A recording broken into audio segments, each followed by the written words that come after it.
Bienvenue, c'est l'heure de l'information sur RTI 1 et nous sommes ravis de vous retrouver. À la une de l'actualité ce soir, Manzoor Ahmad Chaudhry, le tout premier ambassadeur du Pakistan accrédité en Côte d'Ivoire, est en fin de mission.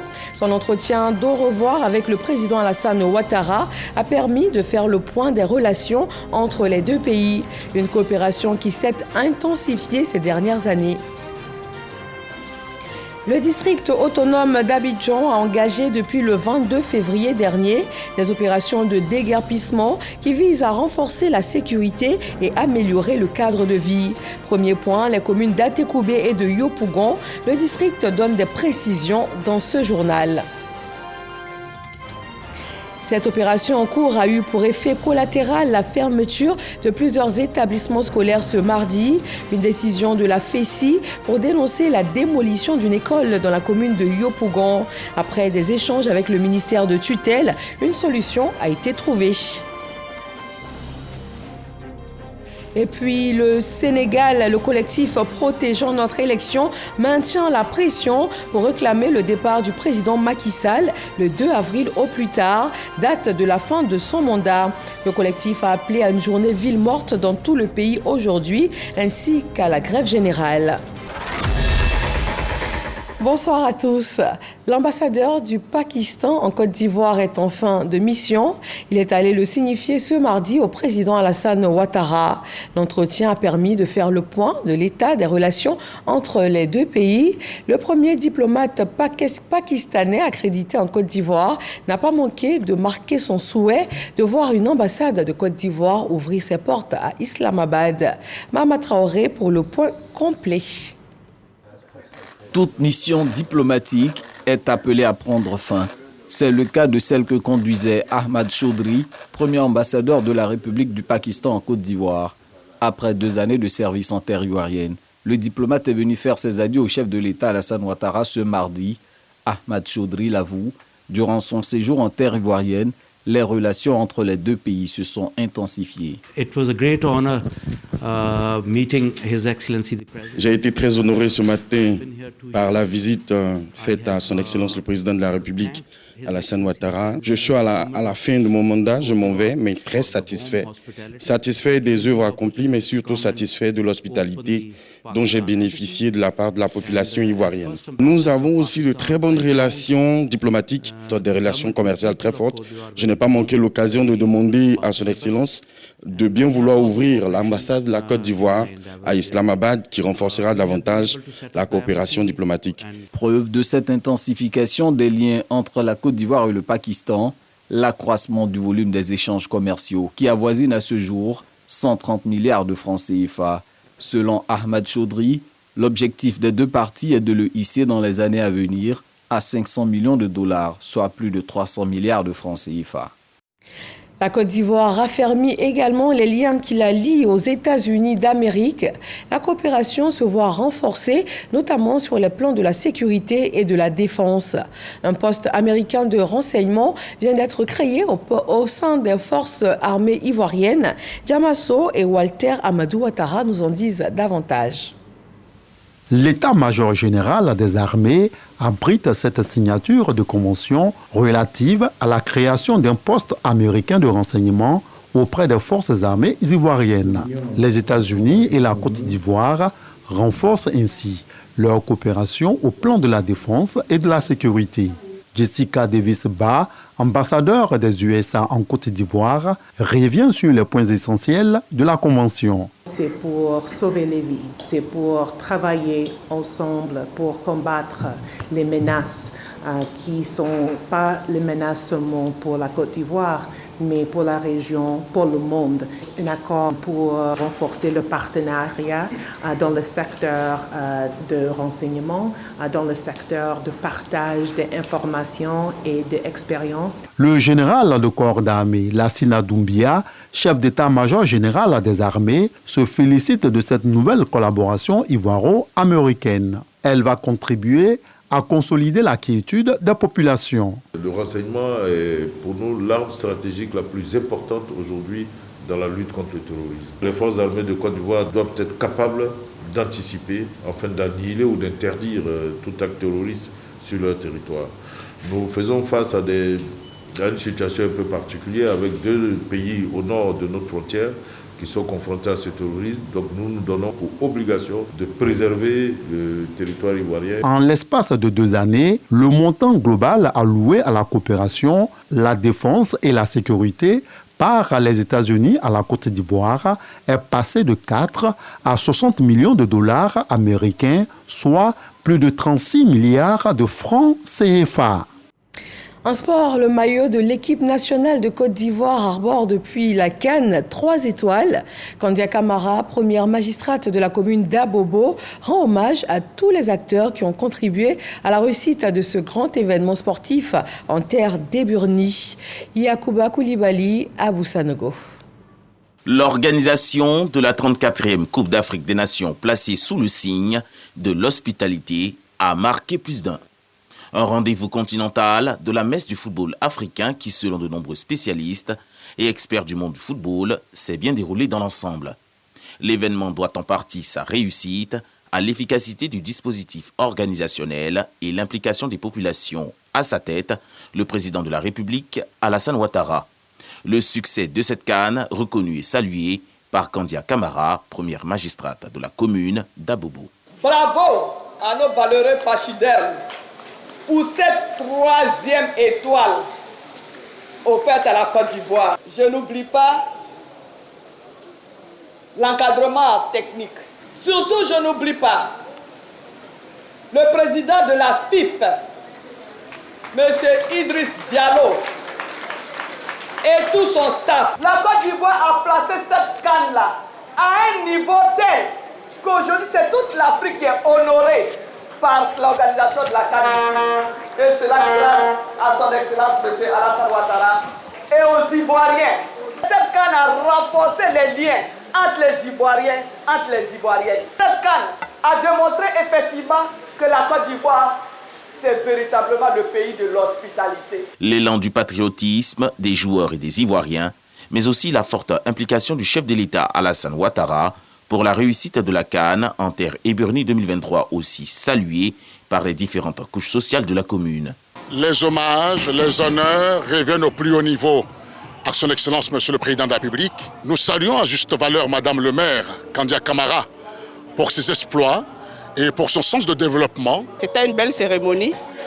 Quoi de plus normal pour nous, structures de santé, auprès desquelles Madame le maire et toute son équipe ont toujours été présents durant toute l'année 2023. Donc nous devions d'être présents à cette cérémonie-là pour apporter également notre contribution.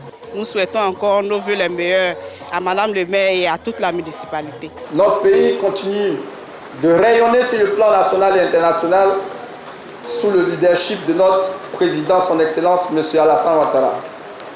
Depuis un peu plus d'une dizaine d'années, nous ne pouvons qu'admirer la mise en œuvre et la réalisation de grandes infrastructures. Il a plu à notre Créateur de continuer de répandre ses grâces en cette nouvelle année. D'abord, en permettant le bon déroulement de la CAN 2023 et pour couronner le tout, notre pays est sorti victorieuse de cette CAN. Selon de nombreux observateurs nationaux et internationaux, la réussite de la CAN 2023 a rehaussé l'intérêt de tous pour l'Afrique en général et pour la Côte d'Ivoire en particulier. Au nombre des acteurs ayant fait rayonner cette CAN, la RTI, le télédiffuseur hôte et le président du COCAN, Albert-François Amichia, n'a pas manqué de le souligner aujourd'hui lors d'une cérémonie de remerciement et de reconnaissance au personnel du COCAN. Nous l'écoutons. Vous avez commencé avec la Women's Champions League. Les Ivoiriens qui regardaient les matchs cherchaient où sont les Européens, où sont ceux qui filment. Mais c'était nos gens de la RTI. Et c'est grâce à vous. Vous avez obtenu d'être le radio-télévision diffuseur hôte. Vous avez envoyé vos équipes en formation auprès des chaînes qui diffusent les ligues, les championnats nationaux européens pour s'imprégner. Et vous êtes venus avec du matos de dernier cri qui permettra à la Côte d'Ivoire de pouvoir retransmettre en direct, d'avoir une régie avec de nouveaux cas. Et vous êtes là aujourd'hui parmi nous. Je vous dis merci. Voilà, la RTI, télédiffuseur hôte de cette CAN, a mobilisé des centaines de personnes partout en Côte d'Ivoire, avec à sa tête son directeur général Fosséni Dembélé, afin donc de faire de cette CAN une réussite totale. Et on reste dans cette même mouvance. La CAN de l'hospitalité a beaucoup fait parler d'elle, également grâce à ses infrastructures de qualité. Le Bureau national d'études techniques et de développement se félicite du rôle qu'il y a joué. C'est une vingtaine de projets qui ont été pilotés par le BNET, qui célèbre aujourd'hui ses agents qui ont donné le meilleur d'eux-mêmes en cette période. Fred Oulaï, Eugène Atoubé. Comme les éléphants après la finale de la CAN 2023, les agents du BNET savourent leur victoire. Celle du satisfecit du travail jugé bien fait et de qualité au bout duquel la réussite de la compétition est la fierté de tout un pays.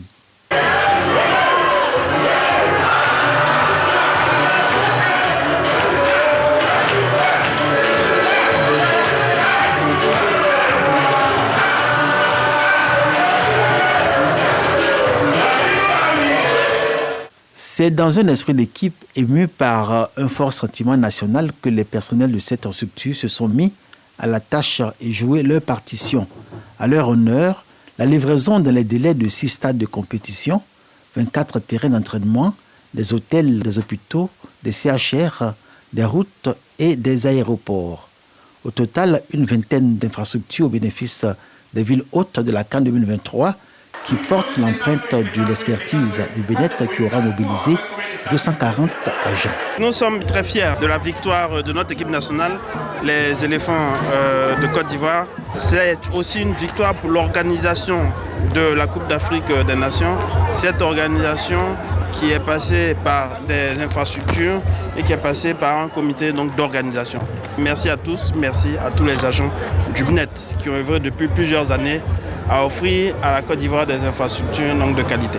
Je voudrais le BNET, dans le cadre de l'organisation de la Coupe d'Afrique des Nations 2023, s'est vu confier un rôle d'assistance technique à maîtrise d'ouvrage et de maîtrise d'œuvre sur un certain nombre de projets d'infrastructures qui étaient nécessaires pour cette Coupe d'Afrique des Nations. Le BNET, Bureau national d'études techniques et de développement, se pose aujourd'hui comme une structure au service du progrès de la Côte d'Ivoire et capable d'offrir au pays des infrastructures de niveau mondial. Ses missions, l'élaboration d'études, le conseil et le contrôle de travaux. Il est présent dans 17 pays en Afrique.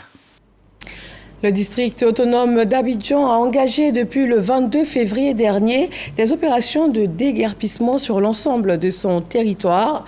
L'objectif étant de renforcer la sécurité et également améliorer le cadre de vie. Atekoubé et Yopougon sont les premières communes impactées et le district donne des explications dans ce reportage de Jean-Marc Djadji. Le quartier de Boribana, dans la commune d'Atekoubé, n'est plus qu'un champ de gravats. Ce site précaire, sous le nouveau pont de Yopougon, à l'instar de celui de Gesco, a été démoli il y a quelques jours par les services techniques du district autonome d'Abidjan. Ces cantonnements ont été identifiés comme zones à risque en termes de catastrophes et de dégâts matériels. Il y a d'abord les emprises des voies publiques qui sont en train d'être déguerpies.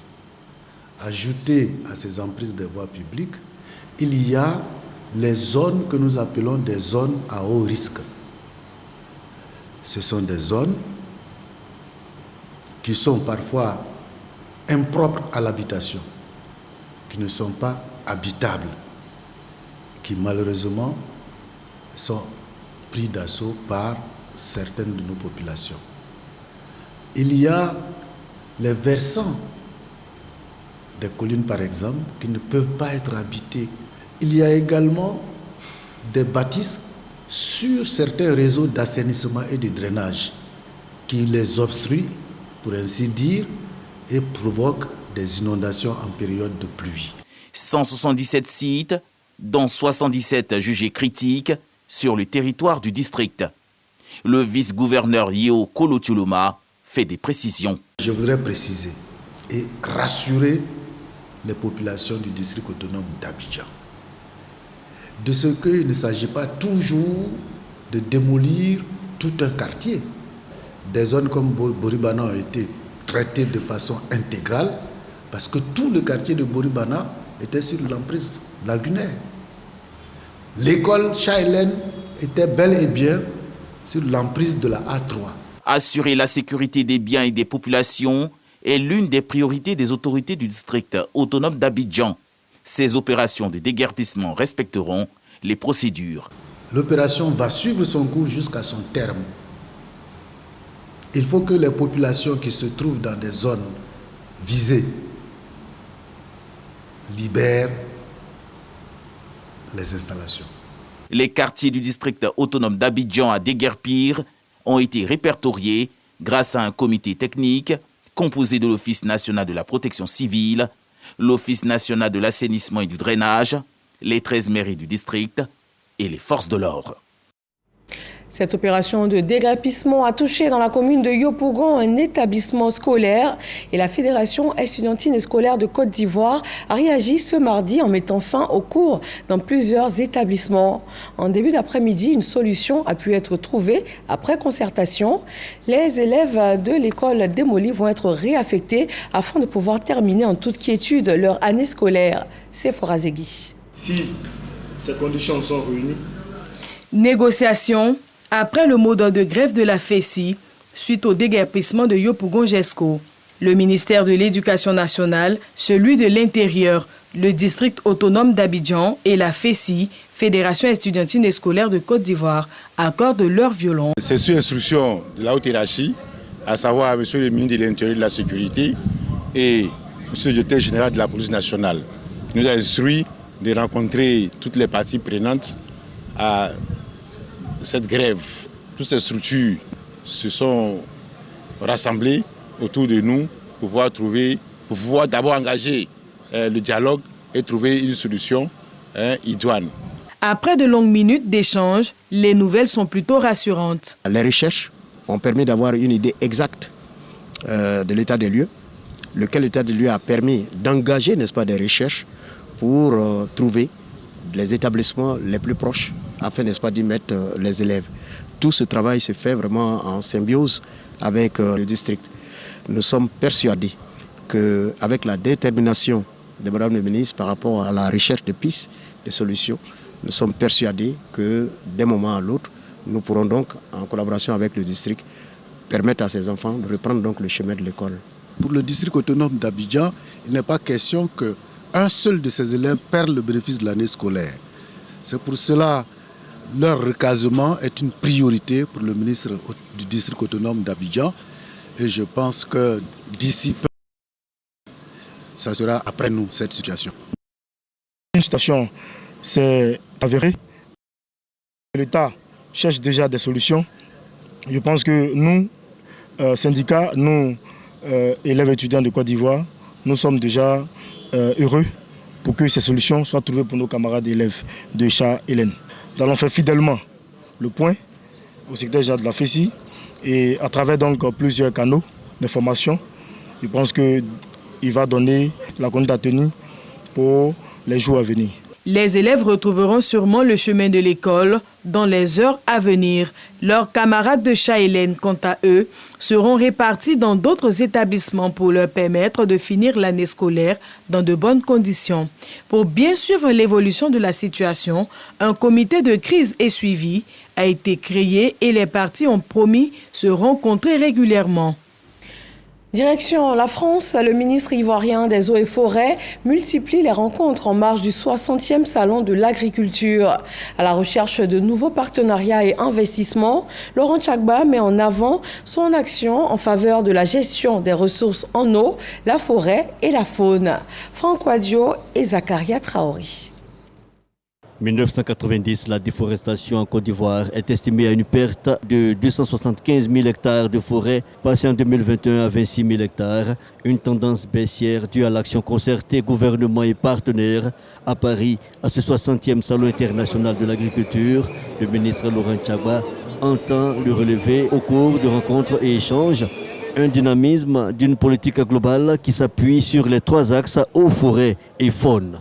Nous démontrons au travers de notre stand que nous devons tourner ensemble la page n'est-ce pas, de la déforestation. Ensuite, les ressources en eau en Côte d'Ivoire sont adressées et des efforts sont faits par le gouvernement pour faire en sorte que cette ressource-là soit gérée de manière intégrée. Parce que pour donner de l'eau à la population, il faut que tu en aies. Donc nous sommes en train de faire le tour des partenaires pour nous aider vraiment à protéger la ressource en eau. La recherche, l'aide à la production et l'innovation agricole, le développement des ressources animales et halieutiques de même, le groupement de productrices de femmes et l'élevage. Laurent Tchagba salue la forte présence ivoirienne à ce salon. Les eaux et forêts, pour leur part, notent l'enjeu de la coopération et du partenariat. Quand on parle de la SPREF, c'est 616 milliards.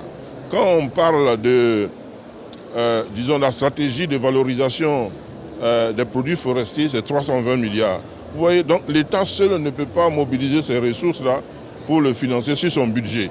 Donc on est obligé de vendre ces différents produits et expliquer, convaincre pour que les gens puissent venir investir en Côte d'Ivoire et faire en sorte que, au niveau, n'est-ce pas, seulement des eaux et forêts, et par rapport à ces trois axes, nous puissions permettre au gouvernement d'être éloquent, donc le président de la République d'être éloquent dans ces matières. Les ressources en eau, l'écosystème faunique et forestier, durant 10 jours, seront proposées aux visiteurs au pôle exposition des eaux et forêts à Paris. Sur place, au Salon de l'Agriculture de Paris, le stand du ministère des Ressources animales et halieutiques permet au port autonome d'Abidjan de présenter les atouts du terminal de pêche. Le métier de mareyeur est mis en exergue. Abidjan promeut ainsi son industrie tonnière. Le reportage de notre envoyé spécial, Chantal Akandan. Dame Mariam Soro est mareyeuse au port d'Abidjan. À 6000 km de son lieu de travail, elle explique sa présence au SIA 2024. Je suis venue à ce salon en espérant avoir de bonnes opportunités d'approvisionnement, surtout en thon. Le métier de mareyeur est en plein essor. Il nourrit son homme. Le métier de mareyeur consiste à acheter en gros les produits des mers, soit le poisson et tout autre produit que vous savez, et les revendre en gros à des grossistes ou à des restaurants. Nous avons un problème d'approvisionnement, mais le mareyeur, il s'en sort bien.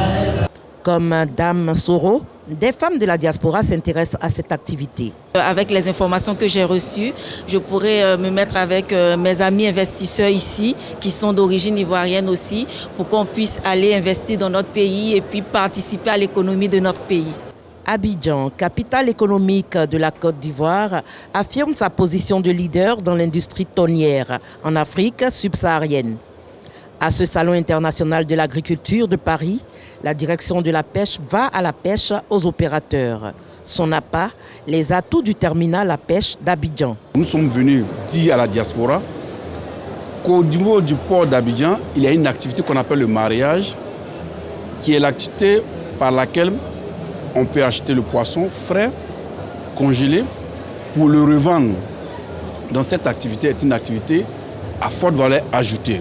Avec ses conditions de travail améliorées pour les opérateurs du secteur et son potentiel d'accueil, pour les auspices du ministre des Eaux et Forêts, Laurent Tchagba, qui a salué cette initiative louable. Continuez sur cette lancée, faites en sorte que le travail que vous faites pour permettre à la Côte d'Ivoire d'avoir une plateforme importante pour son économie, à savoir le port de pêche. Faites en sorte que ce travail-là soit boosté. La présence de personnes intéressées de la diaspora démontre un intérêt croissant pour cette activité, tandis que des partenaires français se sont montrés ouverts à des collaborations avec la direction de la pêche ivoirienne. De Paris, je vous amène à Abu Dhabi, la 13e conférence ministérielle de l'Organisation mondiale du commerce OMC réunit les 166 pays membres de l'organisation. Il est question d'instaurer un commerce multilatéral transparent et surtout soucieux des intérêts de tous les États. Victorine Yaoyoboué. La 13e conférence de l'Organisation mondiale du commerce, OMC, débute avec l'adhésion de 2 nouveaux membres, regroupant désormais 166 pays, avec les Comores, État africain de l'océan Indien, et le Timor-Leste, pays d'Asie du Sud-Est. Signe de la volonté de l'OMC de composer de plus en plus avec les pays les moins développés. Cette volonté affichée, il faut passer à une vitesse supérieure, celle de contribuer efficacement à leur émergence en instaurant un environnement commercial transparent et équitable. Il est urgent de prendre des décisions consensuelles en vue de construire un avenir prospère pour le commerce mondial. Il nous faut des objectifs communs, travailler ensemble pour y arriver. Les pays en développement ou les moins avancés n'ont plus que besoin de l'OMC. Nous les rassurons, nous sommes à leur côté. De l'avis des observateurs, des secteurs existentiels tels que l'agriculture, la pêche ou encore l'environnement feront l'objet d'âpres discussions en vue d'aboutir à une feuille de route claire avec des objectifs précis. Le but d'une telle exigence, la sécurité alimentaire et l'industrialisation de nos économies. Aujourd'hui, notre défi, c'est que la part des produits qui sont exportés hors de la Côte d'Ivoire soit des produits semi-finis ou des produits finis, des produits manufacturés. C'est dans ce cadre en fait que nous sommes en train de mettre en œuvre la vision du président de la République, c'est-à-dire transformer structurellement notre économie à travers l'industrialisation. Souleymane Diarrassouba se réjouit néanmoins de l'initiative de l'OMC d'accompagner des petites et moyennes entreprises des pays en développement et du don des Émirats arabes unis. Nous nous félicitons de cette nouvelle dynamique qui est que le développement soit inscrit au cœur de préoccupation de l'OMC, raison pour laquelle le thème d'aujourd'hui est évocateur, servir les peuples, servir les populations à travers le commerce. Et je pense que c'est ce que nos populations nous demandent. Et nous avons noté toutes ces bonnes nouvelles en fait pour ces pays qui contribuent au fonds lié au mécanisme de soutien à la subvention à la pêche. Nous sommes félicités de l'annonce des Émirats arabes unis qui apportent un don de 10 milliards de dollars US à l'OMC, dont une partie en tout cas va servir à ce fonds-là, dont la Côte d'Ivoire, comme vous le savez, fait partie des premiers pays ayant déposé les instruments de ratification. Les échanges commerciaux de la Côte d'Ivoire en 2023 sont estimés à plus de 22 000 milliards de francs CFA, en hausse de 10% par rapport à 2022, comme l'explique le ministre du Commerce et de l'Industrie. Une dynamique positive qui mérite d'être soutenue par l'OMC pour l'émergence de la Côte d'Ivoire. Et la Côte d'Ivoire qui souhaite faire progresser l'industrialisation et améliorer la productivité. En tout cas, c'est l'objectif des acteurs du secteur. Ils s'inspirent de la stratégie de développement du Japon et partagent surtout les expériences en vue d'améliorer la productivité, soutenir les industries et lutter contre la pauvreté dans le cadre du PND 2021-2025. Reportage. La Côte d'Ivoire ambitionne d'améliorer significativement les conditions de vie des populations pour atteindre un niveau de développement par la transformation structurelle de son économie et le développement de son capital humain. Pour la Côte d'Ivoire, nous pensons qu'il est important de continuer de réfléchir et d'identifier les politiques et stratégies qui puissent nous aider à accélérer le renforcement de notre capital humain. Faire progresser l'industrialisation et améliorer la productivité du travail. Une voie pour le développement de l'économie ivoirienne. C'est le thème de cette conférence internationale Japan Corner JICA-CAPEC. Modèle de transformation socio-économique, le Japon s'engage à accompagner la Côte d'Ivoire. Je souhaite qu'à travers la conférence de ce jour, davantage d'Ivoiriens puissent approfondir leurs connaissances sur l'économie et la situation japonaise et que les études japonaises se développent encore plus dans la sous-région.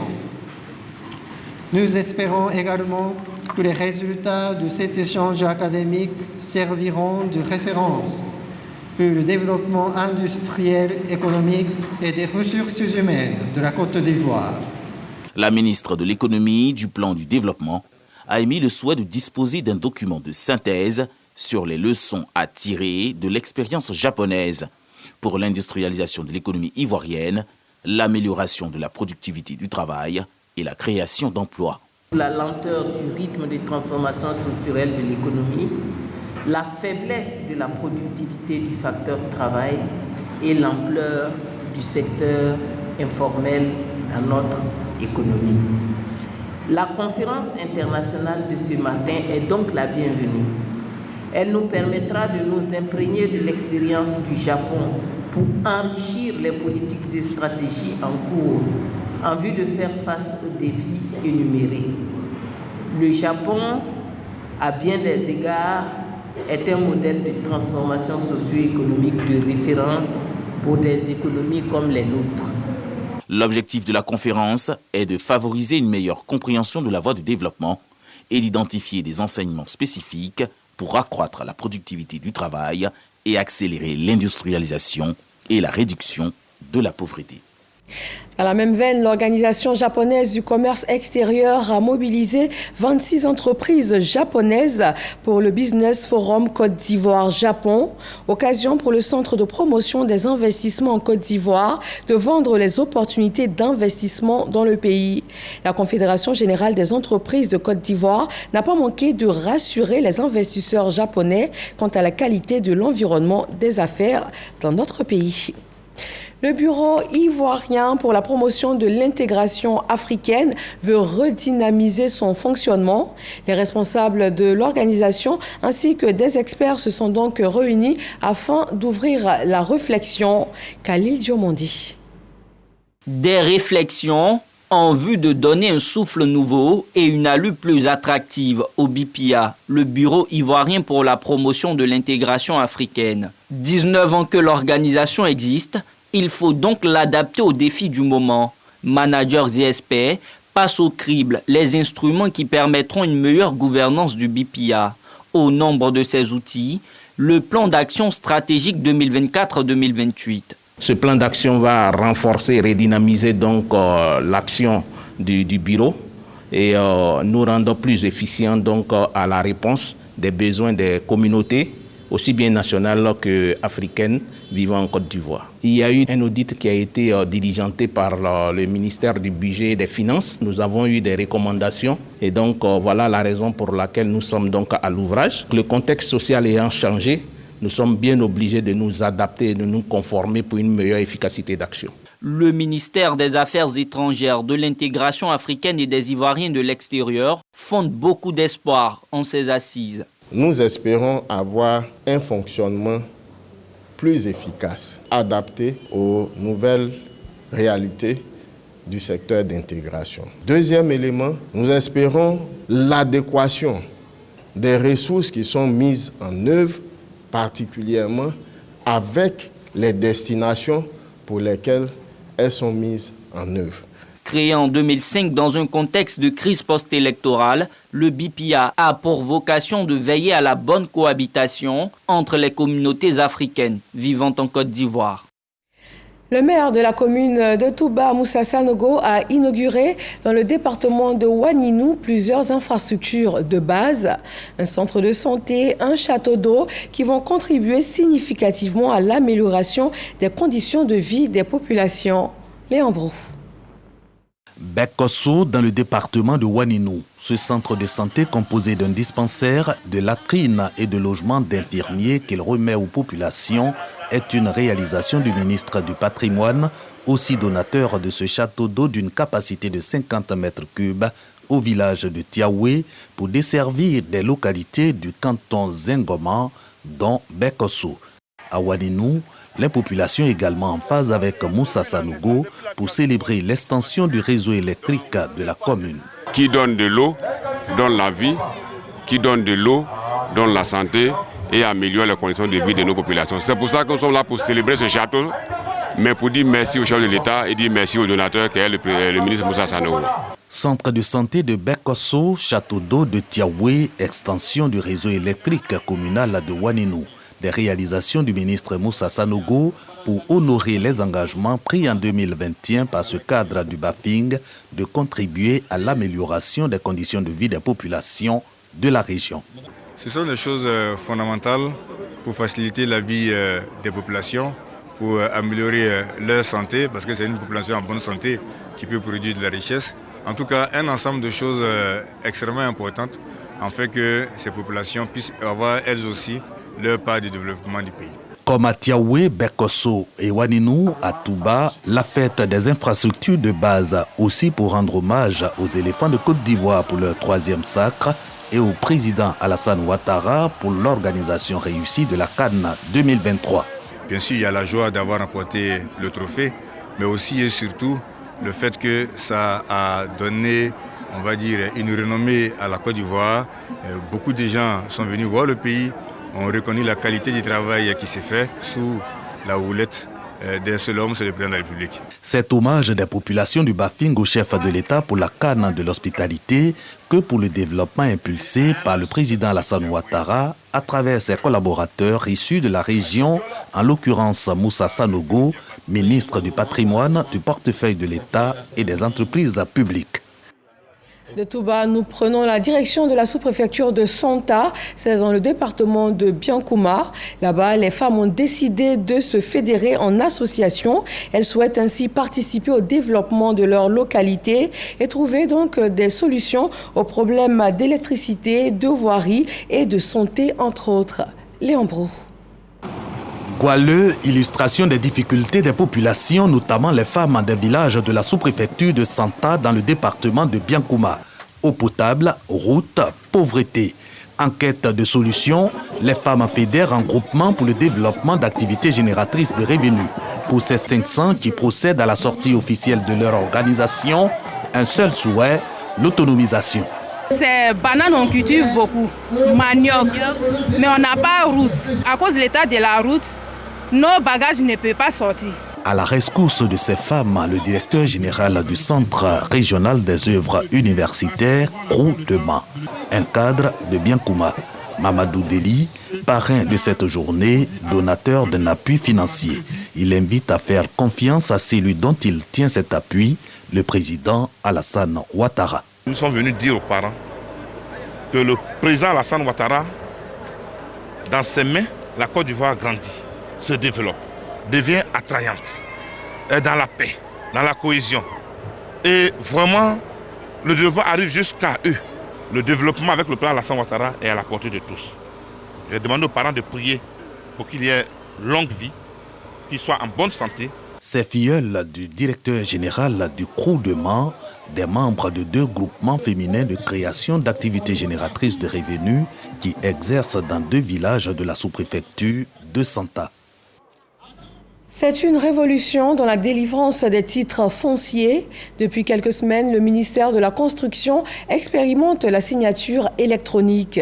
Cette innovation vient pour booster la délivrance des arrêtés de concession définitive, un document indispensable pour sécuriser son bien. Mahama Traoré. Avec fierté, Bruno Koné, ministre de la Construction, du Logement et de l'Urbanisme, brandit un acte de propriété foncière. S'il en signe des milliers chaque année, l'arrêté de concession définitive ACD qu'il tient est un spécimen particulier. C'est le premier ACD qu'il signe de manière électronique depuis qu'il occupe cette fonction. Bruno Koné ne le cache pas, c'est un début de soulagement. Et ça permet de simplifier parce qu'il y a quelques semaines, c'est encore des dizaines de parapheurs que nous avions devant nous et que nous signons quotidiennement. Plus besoin d'être physiquement au bureau effectivement pour signer les ACD. Je peux le faire de chez moi. Je peux le faire même quand je suis en voyage. Donc c'est vraiment un gain de temps énorme.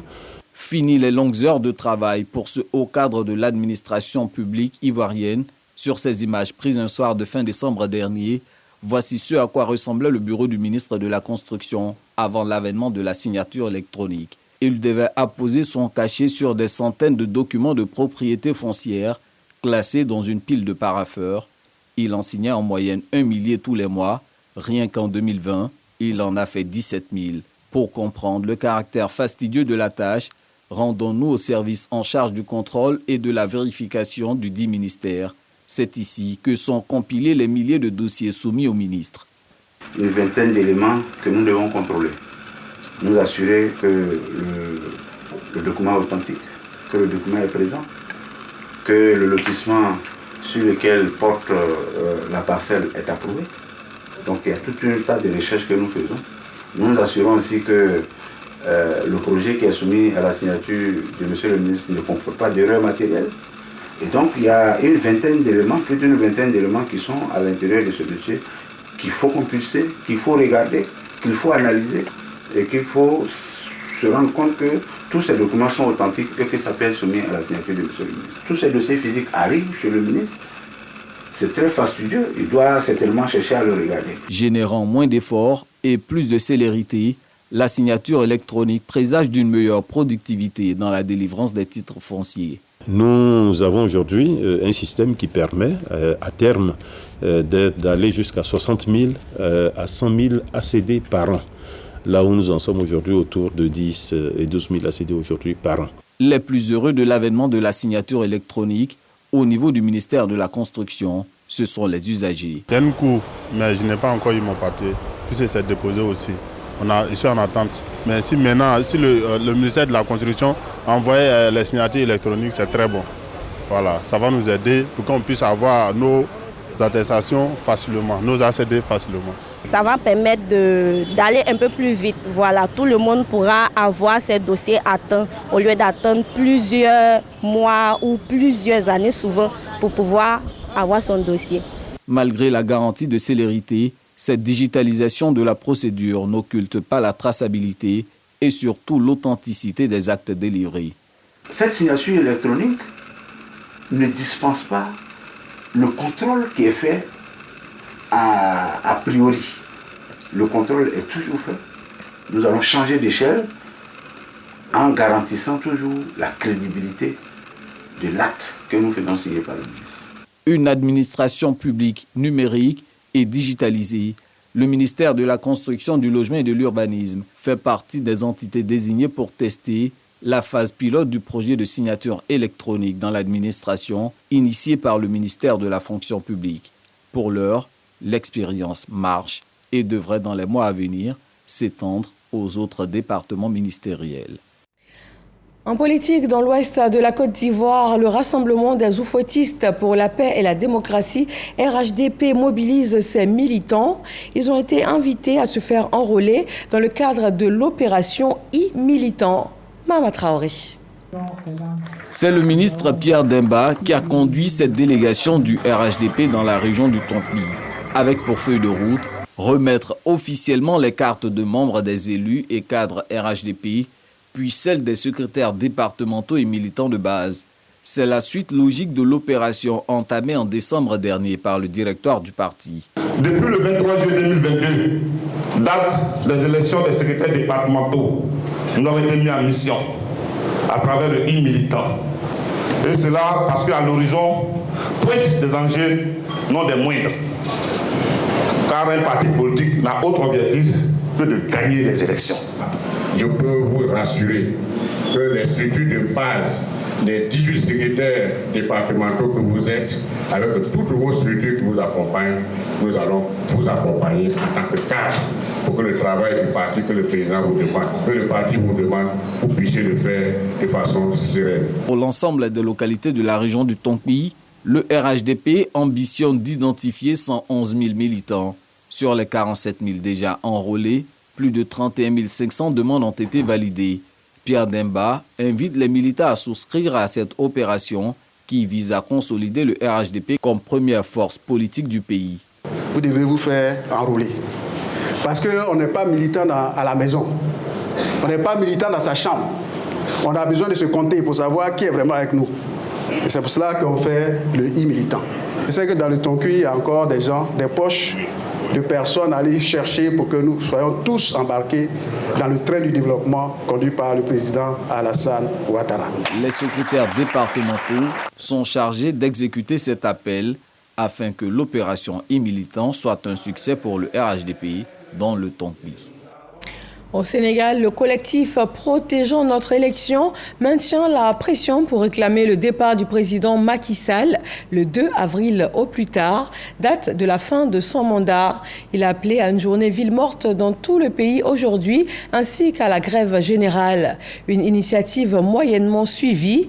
Dans le même temps, le dialogue organisé par le président ne fait pas non plus l'unanimité, mais se poursuit ce mardi pour choisir une nouvelle date au scrutin.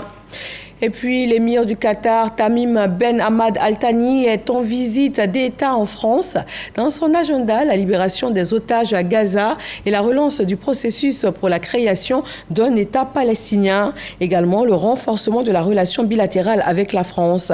L'émir a eu sous le coup de 15 heures aujourd'hui à l'Élysée un entretien avec le président Emmanuel Macron, suivi de la signature d'accords. Merci de nous avoir suivis. Retrouvez toutes nos éditions et bien plus sur rti.info. À demain.